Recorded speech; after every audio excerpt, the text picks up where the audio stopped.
When everybody can be a photographer, how do you know when you are ready for commercial work?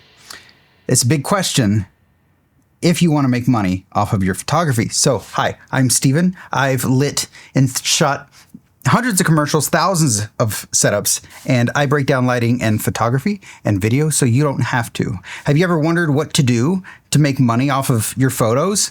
How they're done? What not to do? That's what I'm here for. Let's check this out. I am offering a mentorship if you feel you need it. More at the end. And be sure to check out the free guides and popular commercial interview setups. It's linked below, StevenLifeStudy.com. It's institutional knowledge that you won't get at film school. When we're all starting out, we're joining these Facebook groups where you meet models and photographers and you guys get together and you produce stuff, and it's a time for prints thing. And if photography is your passion, wouldn't you want to make money off of it? So I have examples of amateur photographers and photographers that are good enough to produce commercial work. So let's check it out. What's the difference? What goes into this? So this is a Facebook group that, some photographers and models got together. What would fly and what wouldn't fly for if you were to produce this for commercial work? That's the lens that I'm viewing this through.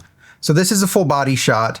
I'm going to compare this to apparel photos because that's where you're going to make money. Portraits are like peer-to-peer, like it's like person to person. I'm talking about like business where it's a person contracting with a business because you're going to make more money that way.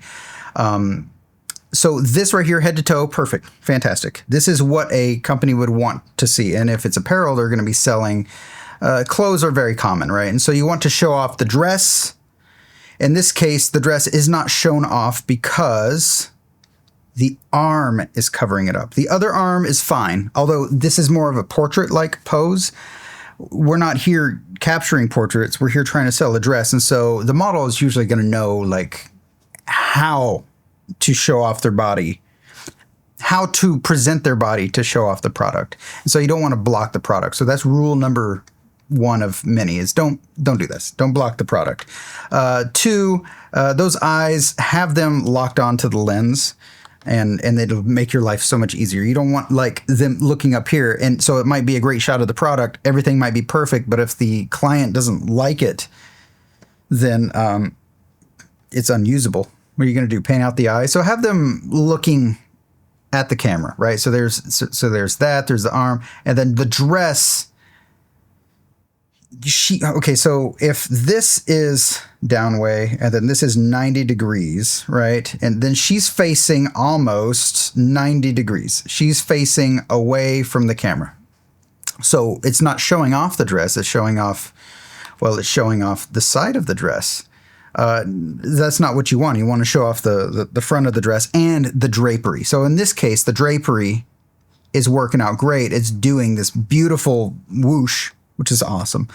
Another thing, these flares that were added in post, oh my gosh, knock that off. Just get rid of it.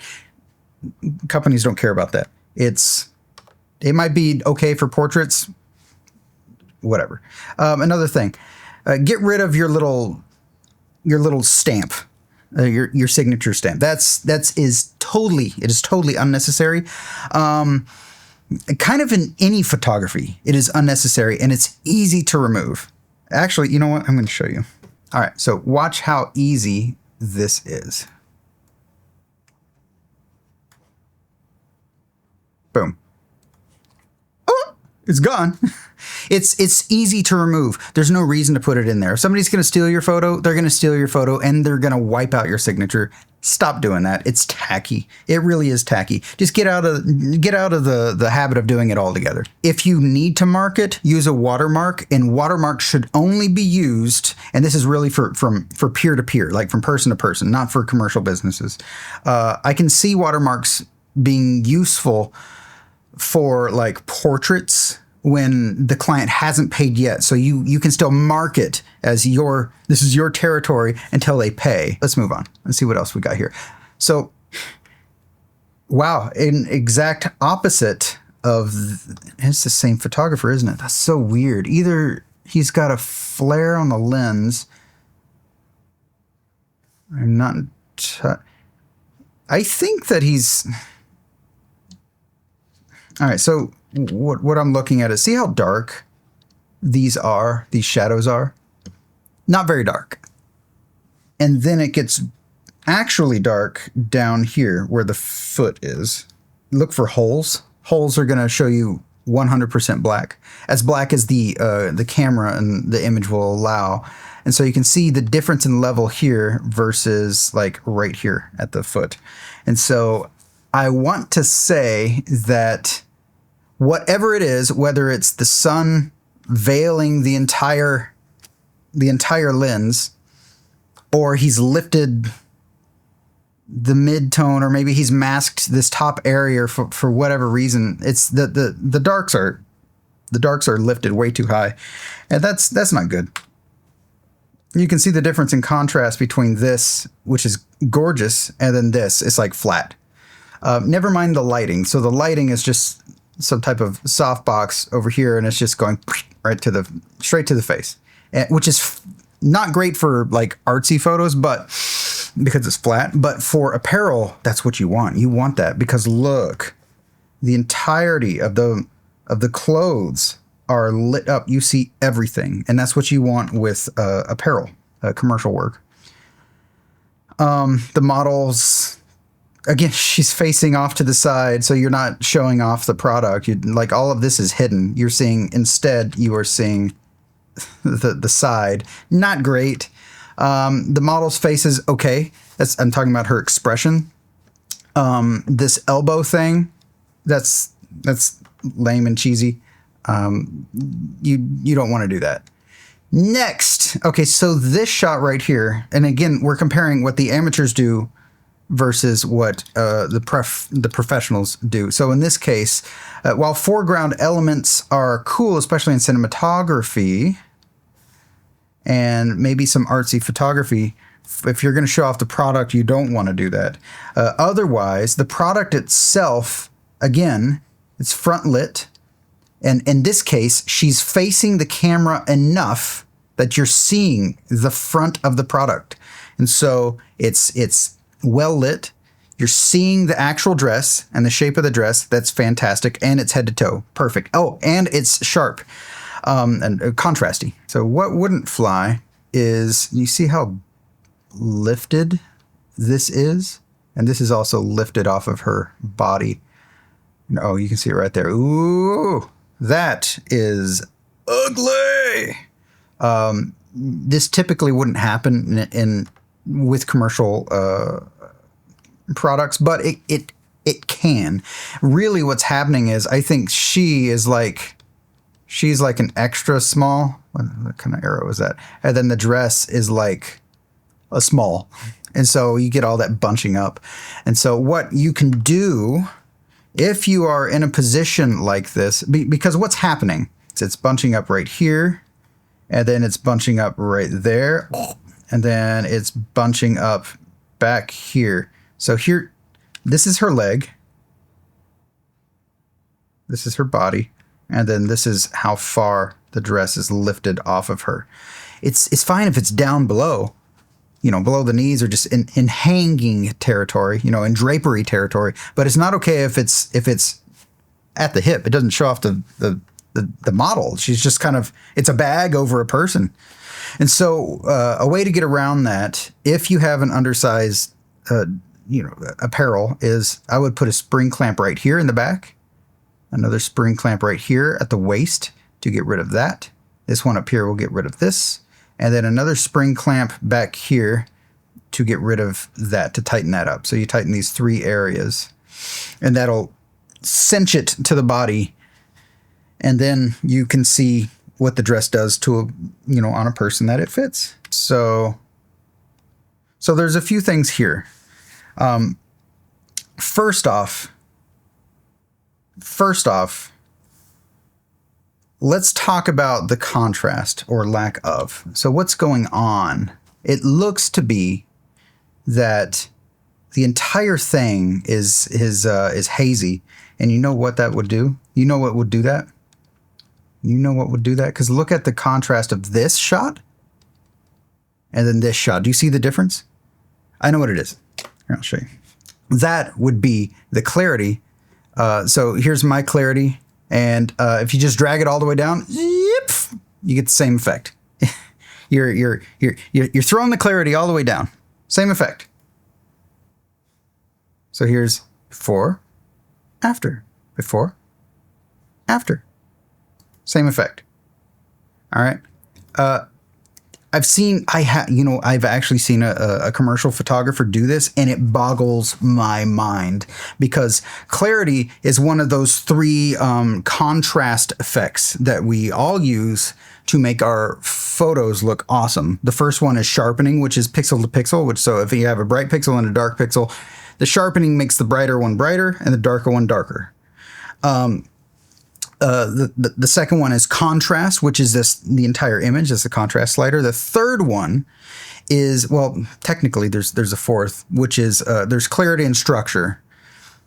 Clarity is regional, so it takes a group of pixels, compares that to another group of pixels, and lifts and drops them as a unit. So watch what happens when I drag it all the way to the extremes.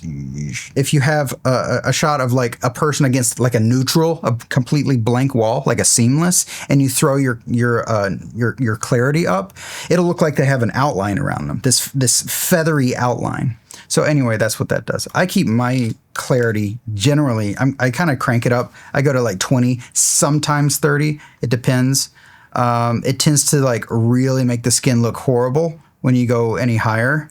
But it's, personal preference, right? What's the point in having this awesome camera if you're going to screw up the image in post? Don't do that. The next thing for this is the choice of, because whenever you're doing commercial stuff, you're going to do stuff on location, but you got to pick a good location. So this right here is not considered I would not consider it a good location here. You have a scuff mark, whatever the heck that is. You have these cracks, and then you have this nasty crack right there. Oh my gosh, that's ugly. And you don't want to put more work on yourself by removing it in post. But the biggest issue, if we take clarity out of the equation, is this huge chunk of negative space.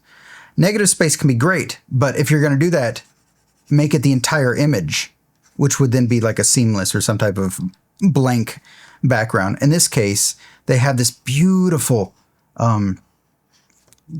forest, and they fill the other half of the frame with this negative space. And so it's absolutely atrocious. I am sorry. The model's face, it's fine.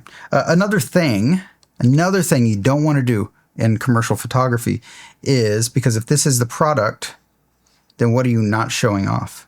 You're not showing off the product. The shirt is entirely hidden. You see a whole like 10% of it. Her hair should not be covering the product. Have them pull their hair back. Throw it up in a bun. That's my favorite, up in a bun. At the very least, have them throw their hair back behind their shoulders, or pull it in some type of a ponytail situation. So there's that. Also, if you don't want to, like, having the leg up here isn't going to help your product unless it's the shoe, but you're going to be really close up on that shoe anyway. Instead, the leg should be down so that you can see what the pants look like in the shape of the pants. All right, so let's move on. What else do we have? So again, the model's face is fine. The same situation. This is odd because she's staring right at camera. Excuse me. She's staring right at camera. No, she's not. She's looking up above the camera a little. Even if she was staring at camera, this is what I call model face or dead face, which is typically what like new models will do. Like a lot of ladies like to do the like they're they're drugged. Anyway, no expression is bad, in my opinion. So I try to have the models give some type of expression. Where usually happy smiles, that works out great. Again, you probably know at this point she's facing away, so it's showing off the side. You don't want to do that. Another thing, though, is how she's holding the dress You can have the hand pulling the dress, and you should, to show it off. But in this case, she's stretching it in this odd manner. It's causing a crease. And so, but you do want to use one hand on the dress if at all possible. Then the other one can do whatever, right? But then her other hand is lifting the dress up, and then it's doing some squigglies. So she's lifting it up right there. That's a no-no. Don't do that. We want to see the drapery. Anyway, so there's that. This is probably the most commercial of all of these photos so far. What they've done here is they have the sun in the kicker positions, causing this wonderful edge, beautiful, even lighting up over there. Beautiful. They place the sun in a kicker position. Perfect. Also, the product is well lit and presented to the camera, so that's perfect. Her expression is great. Beautiful expression. The only thing that I would not do here is, you see that? What's causing that? So that's a no-no. Don't do that. Oh, no. What's causing it is her leg is hiked up and then bent. What you would want to do especially with the dress designed like this, that would show off that area, is have her leg more straight or a slight bend. So instead, still straight right there, and then she can slightly bend it. But right now she's got it hiked up too much, and that's what's causing these two pieces to split and show off some other regions. Anyway, let's move on. Otherwise, it looks great. Let's see what... Oh, here's a good shot. Is that the same photographer? Yes. Oh, weird. So what they did here... Okay, another thing. Stop over-processing your images. Oh my gosh. So look at how beautiful this dress is. First off, let's look at the dress. We're going to talk about the positives, right? So the dress is facing camera. We're showing it off. The dress is grabbed on one side. It's okay she's grabbing it on the other side. I'd prefer not to. In fact, this hand, you don't even need to grab.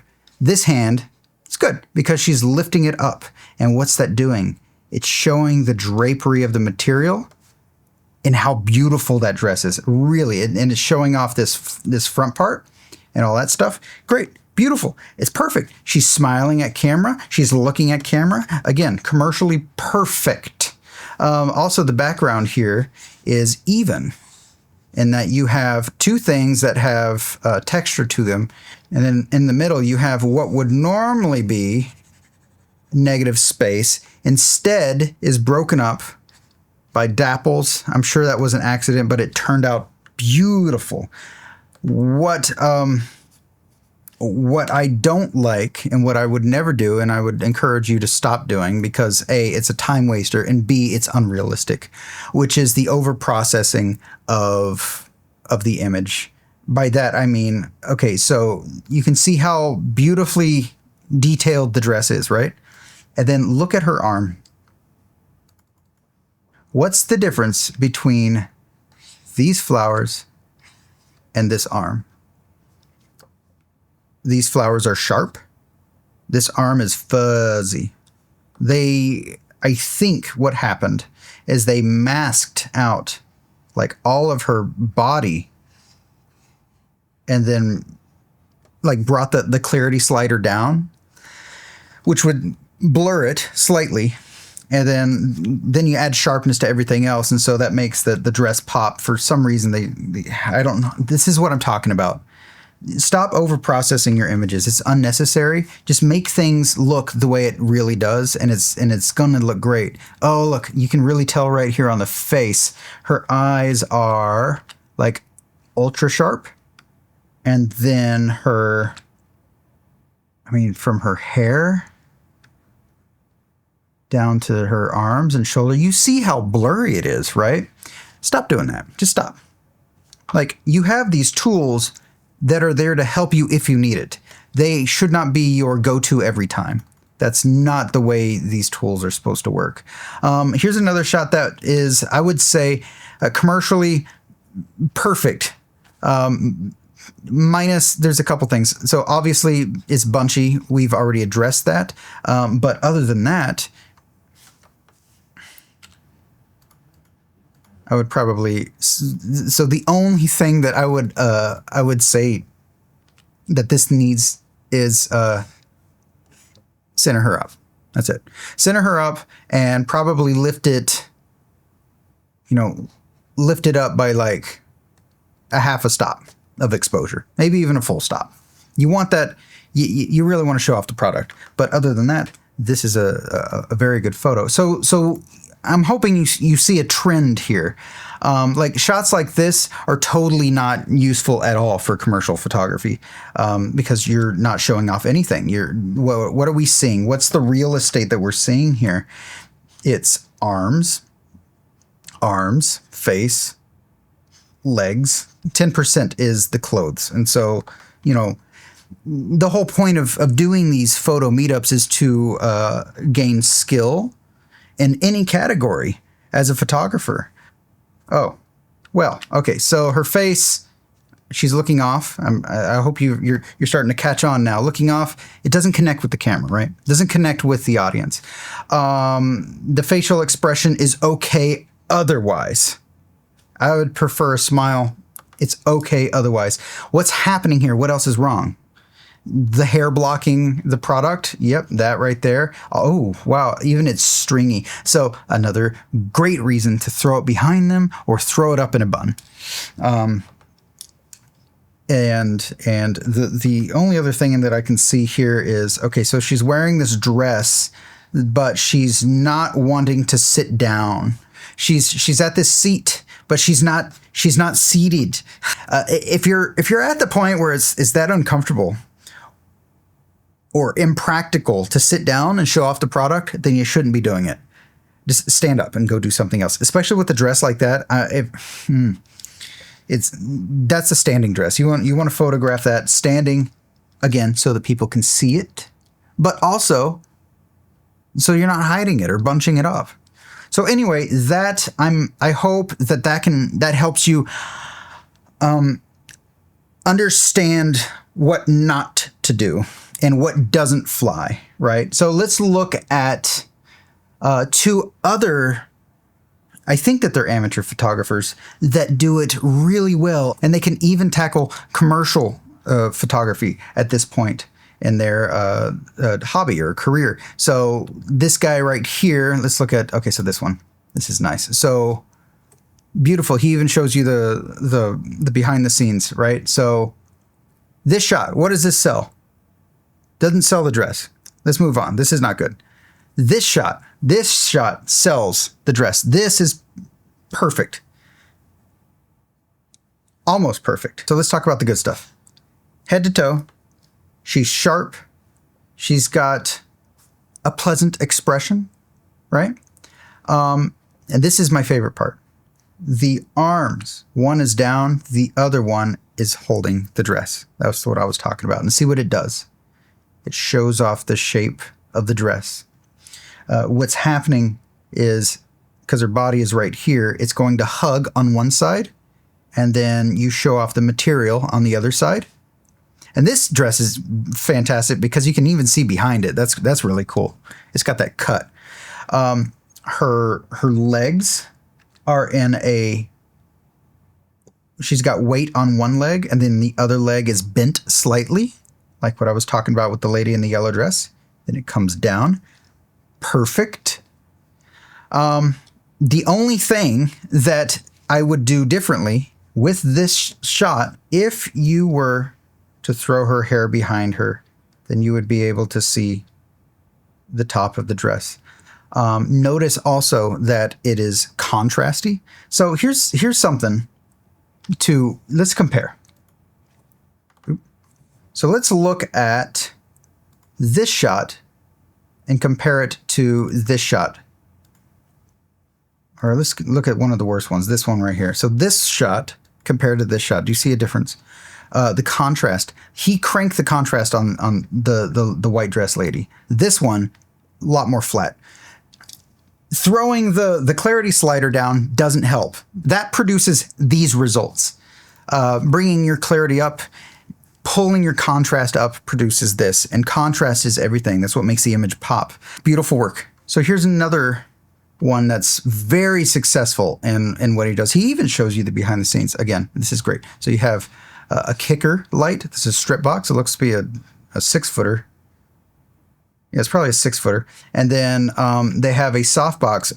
Look at, check this out. This is fun. So I think I know why they did this. So if you were to split the room 90 degrees, the softbox is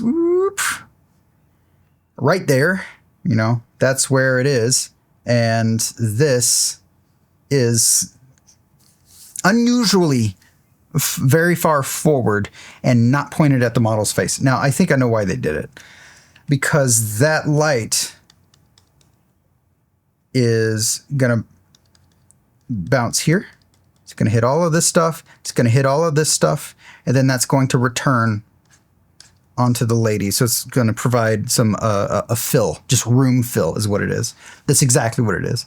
And so he's kind of, instead of having a third light right here that you'd have to buy and you know, that light then goes and fill in this space and act on her. What they've done is just use the key light, and the key light is doing double work, right? Is doing that, and then this thing is also hitting her. So that's a creative use of your tools. Now, let's look at this. Very successful. Now, this is not outside, so you have some, it's not quite comparable, but let's look at the technical stuff of what they did. So first off, here is that kicker, and it's just edging her all right here. Is edging this dress. Fantastic. The other light is very far forward. It's right over here in the front, and that's what's slamming into the front of the face, and it's just lighting up the dress in its entirety. So what have they done right? Well, you look at what they haven't done wrong, which is the hair is pulled back. It's not blocking the product. The arms are not blocking the product. She's skinny enough that she's not blocking the product. One arm could, you know, you could also get away with having one arm down here and another arm like up here on the hip and the other arm coming down. That's a classic model pose. You can do that too. What else? We are showing off the product, which in this case is the dress. We're showing off the dress. We're showing its draping capability. Although I would say that it probably needs some steaming, like with a hand steamer. You'll want to do that before your shoot, as in the day before your shoot. She's looking at the camera. Her eyes are on the camera. She's got a pleasant expression. It's not model face with that, you know, the gaping jaw. It's beautiful, absolutely beautiful. This is more of a portrait pose, and now you're getting into the blocking the product territory. It's not good for commercial work, and plus she's looking off. No. This is great if this arm were down there. Because this arm doing this, you can touch. Typically touching the face is more for like beauty products, but you can do that. It's just, you're entering the blocking you're entering the blocking the product territory. So you don't see all of this stuff. You'll want to see this. You want to see like this part is being blocked. So go ahead and don't block it. The same thing. Okay. So this is what I was talking about. This is a classic model pose. Yep. Right there. You have something to do with your arm. This right here, perfectly acceptable because the rest of the product is unobstructed. I mean, you got a little bit of obstruction right there, but I mean, you're going to get like 100 different photos. So this is fantastic. If her eyeballs were on the camera, I would love it. I'm sure the client would like this as well. But anyway, so that's that. I mean, what else is there? And then we go off in the deep end and throw a prop in there for her to pose with. Very odd. Very odd. Who knows why they took these photos? The intent is different. But I hope that helps you understand the direction that you should go if it is commercial work that you want to do. But I would say that this still applies to portraiture. Really, it applies to anything that you want to make money off of. Honestly, don't flatten it. Add contrast to it. Allow clarity and sharpness to help you. Utilize them in the positive manner. Don't overdo it though. You'll have to play around with them as you work, or visit older photos because it's raw. I mean, so long as you kept your raw photos, play around with that. Sharpness and clarity and in focus. Those eyeballs on the camera. Again, yes, I hope this helps you. There's always more to learn, and I've made an easy introduction into commercial cinematography with the popular interview styles. It's available free at StephenLightStudy.com. It's linked below, along with one of my favorite resources, Create Against 10 Rules for Students and Teachers. And hey, if this still isn't enough, I'm also offering critiques of your work, up to 2 scenes a piece. Just check the schedule for live recordings. Availability is limited, but there is a second evergreen option. If you want to submit it, I would be happy to help critique your work. If there are other setups that you'd like me to look at, link it in the comments below. It can be photo or video or even games. I'd like to check that out too. I would love to. I have been Stephen Light Study. Be sure to check out some of my other videos. They might help you in your journey to making better images.